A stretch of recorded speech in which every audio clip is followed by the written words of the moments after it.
Hi, I'm Nicole Hemrick, and I'm the founder and managing partner at Hemrick O'Malley, PLLC. Today, I'd like to talk to you about what happens at an asylum interview. First of all, whatever time you see on your interview notice, be sure to arrive at least 15 minutes before, if not earlier than that. Depending on the office, they may or may not let you in any earlier than 15 minutes before, but it's better to be early than to be late. If you're late, they may reschedule your appointment. Secondly, be prepared with 2 copies of all documents that you are submitting in support of your case. These copies should be 2 hole punched, well organized, and what you're going to do is when you go to the front desk, you are going to be prepared to submit these documents. When you're at the front desk checking in, they're going to ask to see your interview notice, your passport. They're going to fingerprint you. Also, if you have an interpreter with you, your interpreter will be asked to provide his or her ID. And if you have an attorney with you, your attorney will be asked to provide his or her ID. You will then be told where to sit to wait. You might be given a ticket with a number that will be called for you. Maybe your name will be called. In any event, you will be given instructions on how you will know when it's time for your case. You may be sitting there for well over 2 hours before an officer comes out for you. So be prepared. Make sure that you've eaten before you arrive. Some offices you can bring snacks and water, some you can't. It can't hurt to have these things with you. And if you're asked to get rid of them before you enter the waiting room, well, so be it. When you are actually called by the officer who will be interviewing you, the officer will again look at your ID, will probably make a photocopy of it. Then you'll be brought into a private room. The officer will call a monitor on the phone. The monitor is somebody that speaks both English and your language fluently. This person cannot translate for you, but the person is listening to the interpreter to make sure the interpretation is correct. The officer will explain that it's a non-adversarial environment, that all information that you provide is confidential. Only the U.S. government will know about it and no one in your home country. The purpose of the interview is just to gather information about your case. The officer will instruct you to be truthful and never to guess about any answer to any question. It's okay to say, I don't know. It's okay to say, I don't remember. If you need clarification on something or you need something repeated, please say so.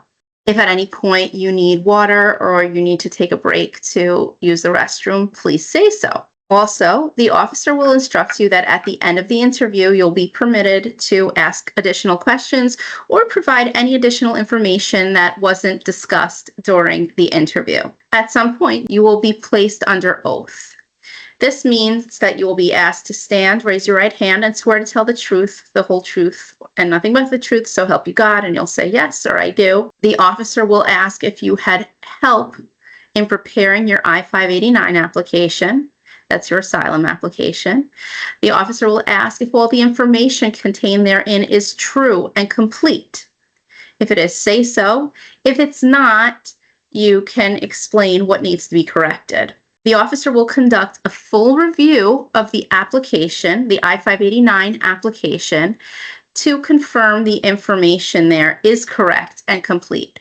Anything that needs correction will be corrected and will be shown to you to confirm that the officer understood correctly. You will then be asked about your written statement and whether anybody helped you to write your statement.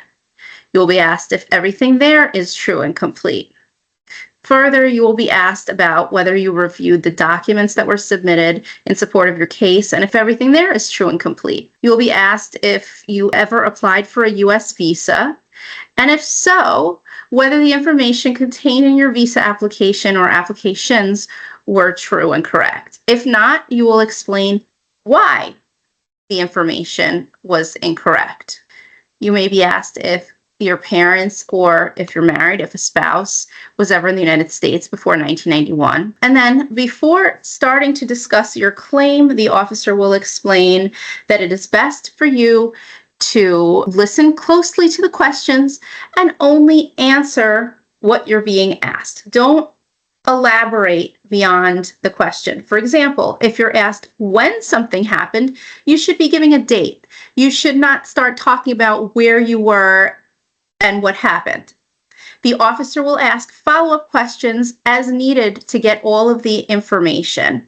As far as your claim, you'll be asked who you were afraid of, why you're afraid of this person or these people, if you were ever physically harmed in your country, and if so, how you were harmed.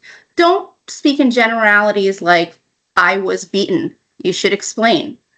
I was punched, I was slapped, I was scratched, I was kicked. Use more descriptive words.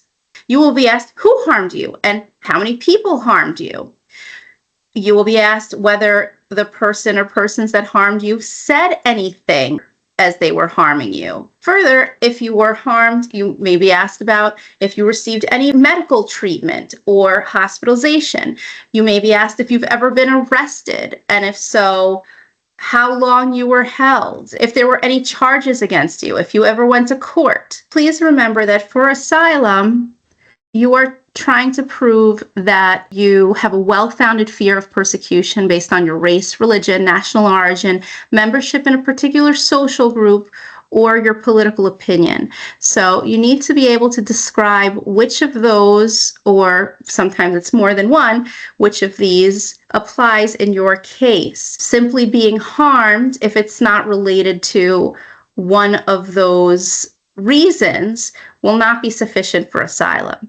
If we are talking about being a member of a political social group, you need to be able to explain what that social group is. For example, if you're a member of the LGBTQ+ community, that is a social group. If you have questions about asylum or any other immigration matter, give us a call at 833-848-7838 or check us out online at www.hemrick.law.